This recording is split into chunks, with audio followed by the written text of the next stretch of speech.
Assalamualaikum warahmatullahi wabarakatuh. Pada channel Kidimi kali ini kita akan membahas tentang Laravel, masih membahas tentang back end development. Jadi kita akan coba membahas bagaimana kita membuat API untuk error handling. Jadi sebetulnya di video-video yang sebelumnya kita secara tidak sengaja atau secara tidak sadar kita sudah membuat dua error handling.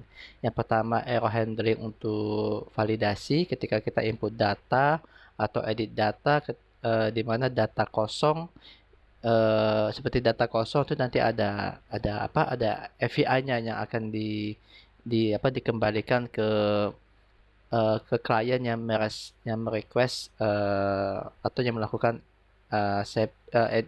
simpan data maupun edit data. Kita coba lihat ya. Jadi kita coba lihat seperti ini.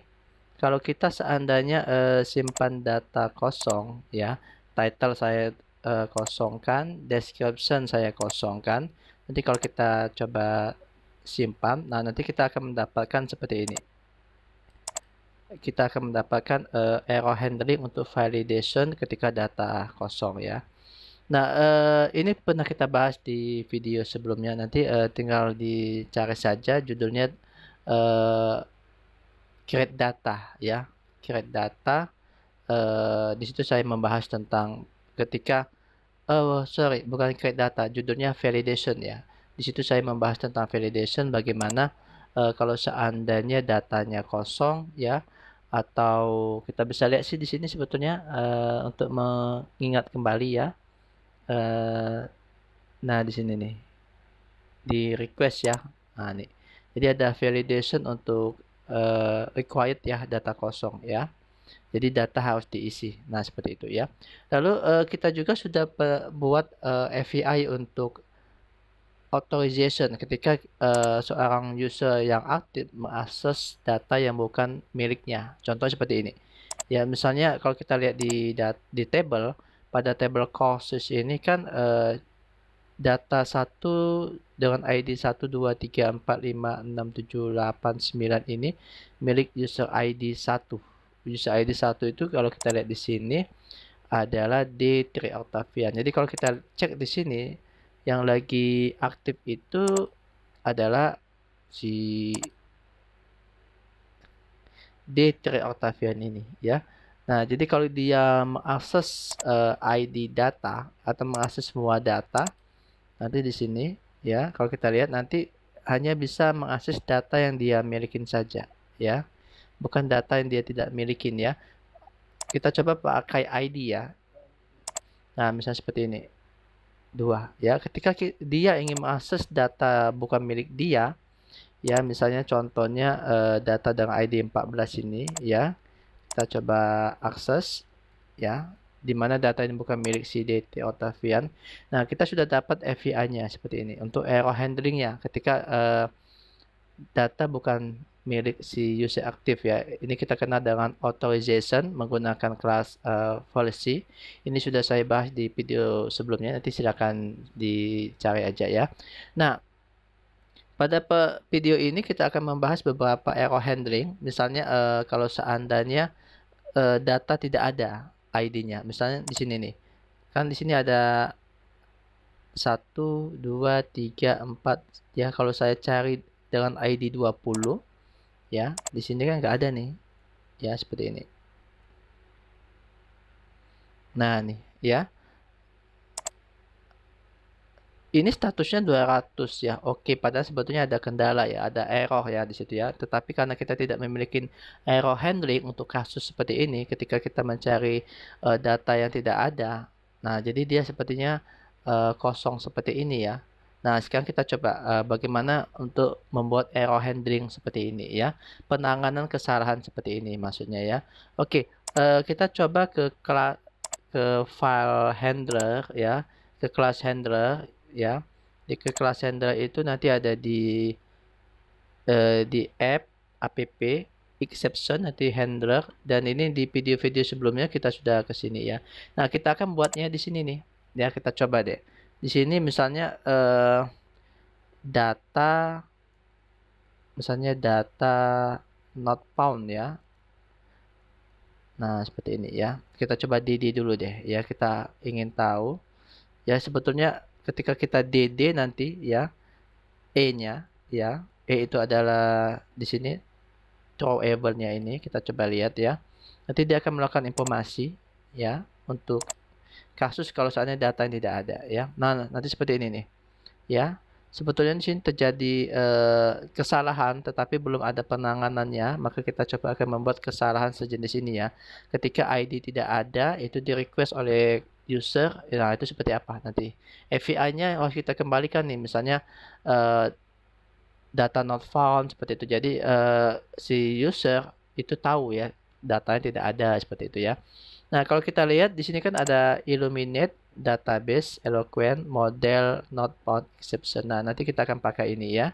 Oke, jadi kita bisa kopikan dulu yang ini ya di sini. Nah, seperti ini. Hanya saja nanti yang ini kita tidak pakai yang ini ya, kita pakai yang tadi ya. Ini Illuminate ya, Database, Eloquent, Model, Not Found, Exception. Nah, seperti ini. Kita coba kopikan, kita coba pindahkan ke sini ya. Nah, nih kita coba matikan, kita coba buang saja DD-nya. Oke, seperti ini. Kita coba akses lagi ya. Nah, nanti kita bisa lihat nih ya, kalau kita lihat no query result for model app model cost 20. Jadi untuk ID 20 ini sebetulnya tidak ditemukan ya. Nah, kita bisa buat misalnya lebih sederhana aja lah informasinya ya. Misalnya yang dipahamin oleh user ya, data misalnya not found. Nah, seperti ini ya. Jadi mungkin ini lebih dipahamin oleh user ya, ketika orang mengakses ID 20 data not found. Oh, dia tahu ternyata tidak ada data untuk ID 20 seperti itu ya. Nah, kalau kita lihat di sini sih bukan forbidden ya, bukan 403 ya. Jadi kalau data not found itu kodenya apa ya? Kalau kita coba lihat ya. Di sini kalau kita coba searching, saya pakai di sini ya, web ini ya. Di sini ada 404 itu data not found ya, not found. Jadi kita pakai ini nih. Data di database sebelumnya sudah ada namun sudah dihapus atau dihilangkan dari database server. Dan kata lain tidak ditemukan ya. Jadi kita coba. Adanya kesalahan penulisan alamat URL juga bisa pakai yang ini nih, 404 ya. Oke, kita coba pakai itu. Jadi ini kita ubah 404 untuk kodenya ya. Jadi user tahu ya, oh ini 404 nih. Nah, nanti 404 not found ya. Oke. Nah, itu error handling pertama ketika seorang user mencari ID yang tidak ada di dalam table courses ya. Nah, bagaimana kalau seandainya URL-nya salah? Misalnya di sini nih dia membuat URL seperti ini, students, sedangkan URL untuk student ini tidak ada ya. Kita coba. Nah, ini juga terjadi kesalahan ya. Kita coba lihat 500 internal server error ya, seperti ini ya. Jadi kalau kita coba buatkan DD-nya lagi ya, DD tadi ya, sebetulnya itu terjadi kesalahan ya. Hanya saja belum ada penanganannya atau error handling ya. Nah, nanti kita coba lihat di preview ya. Nah, ini ya. Jadi ini kasus seperti ini menandakan URL yang diakses oleh user atau oleh klien itu tidak ada ya, atau URL invalid ya. Kita kasih judulnya seperti itu aja nih. URL invalid ya. Sama kita bisa pakai yang 404 tadi ya. 404 tadi meliputi adanya kesalahan penulisan alamat URL ya, atau URL invalid ya. Oke, kita coba buang saja DD ini ya. Lalu kita bisa kopikan yang ini juga nggak apa-apa ya, atau yang ini juga nggak apa-apa. Kita coba kopikan yang di atas saja ya. Oke, nah ini. Nah, hanya saja untuk instance of-nya itu kita sudah punya tadi yang ini untuk URL invalid ya. Nah, ini kita coba kopikan di sini. Oke, nah ini sama ya, tadi kita pakai 404 ya untuk URL kesalahan penulisan alamat URL atau URL yang invalid ya. Tidak ditemukan 404. Kita coba ya. Kita coba. Nah, seperti ini. Oke, pesannya tidak ada ya. Oke, kita coba. Kita coba ganti aja dengan URL invalid ya.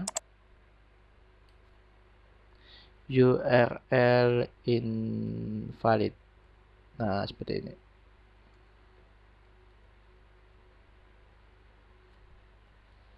Oke, kalau kita coba. Oke, bentuk variety-nya ya, URL invalid 404 not found ya. Oke, kita sudah menangani kesalahan yang selanjutnya. Kalau tadi kesalahan pada ID yang tidak ditemukan, yang kedua pada URL yang salah tulis klien atau user ya. Sekarang kita coba kalau seandainya klien mengakses dengan token yang salah ya, misalnya seperti ini ya. Misalnya kalau ini kan COSIS 2 ini untuk ID 2 ini kan ada nih datanya ya, milik si D3 Octavian ini ya. Tetapi sayangnya si user itu salah memberi token sehingga dia tidak berhak untuk mengaksesnya, kan token yang salah ya. Tadi kan A, ini saya ganti ujungnya aja menjadi B ya, seperti ini. Nah, ini kosong juga. Padahal ini terjadi kesalahan juga ya. Karena kita belum ada error handlingnya, jadi seolah-olah ini oke ya, karena statusnya 200 oke ya. Kita coba kasih DD lagi ya. Misalnya seperti ini, DD E. Nah, seperti ini ya. Kita coba lihat. Nah, nih ya. Kalau kita lihat di sini terjadi authentication exception. Jadi unauthenticated. Jadi user yang tidak berhak untuk mengakses, karena untuk mengaksesnya itu perlu token yang benar ya, seperti itu ya. Oke, sekarang kita coba buat error handling ya untuk kesalahan pada token ini ya.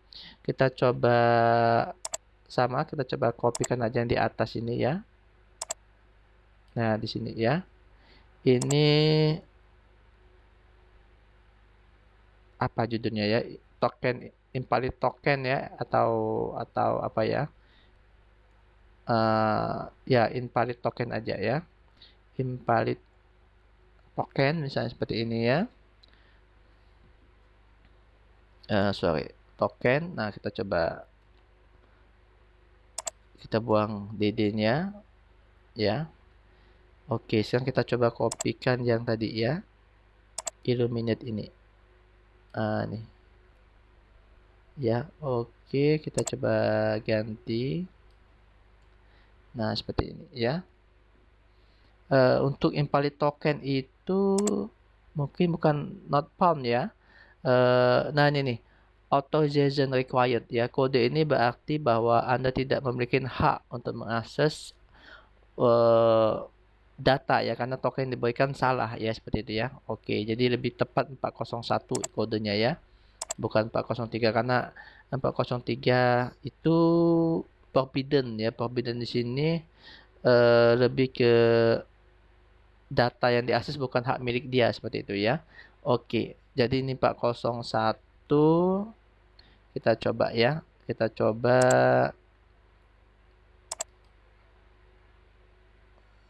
nih ya.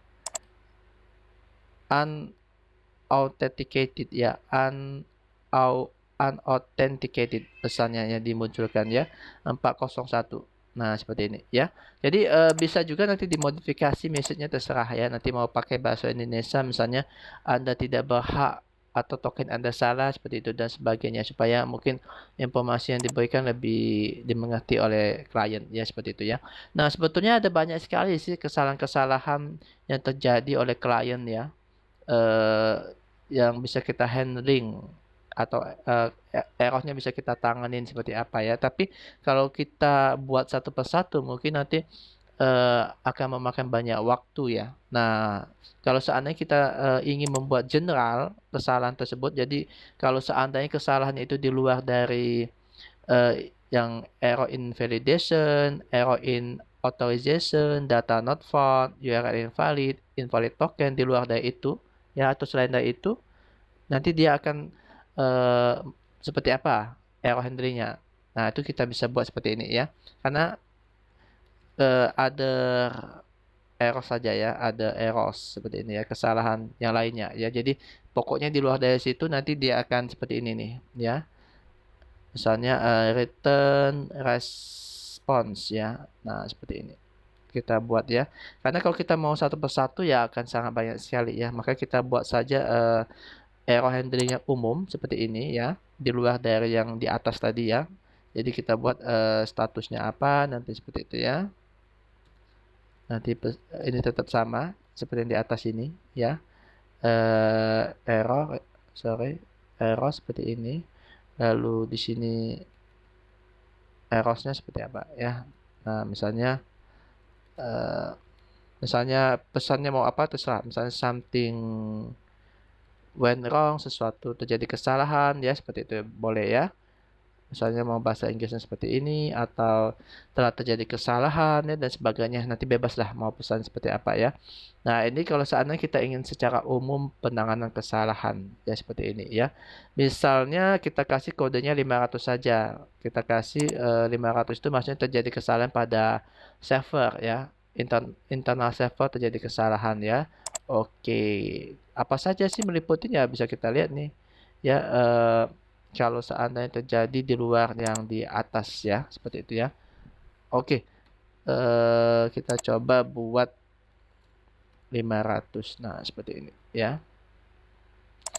Oke, nah seperti itulah penanganan kesalahan ya. Jadi untuk penanganan kesalahan kita bisa memanfaatkan pada kelas handler ini ya. Jadi tadi saya sudah memberikan beberapa contoh ya.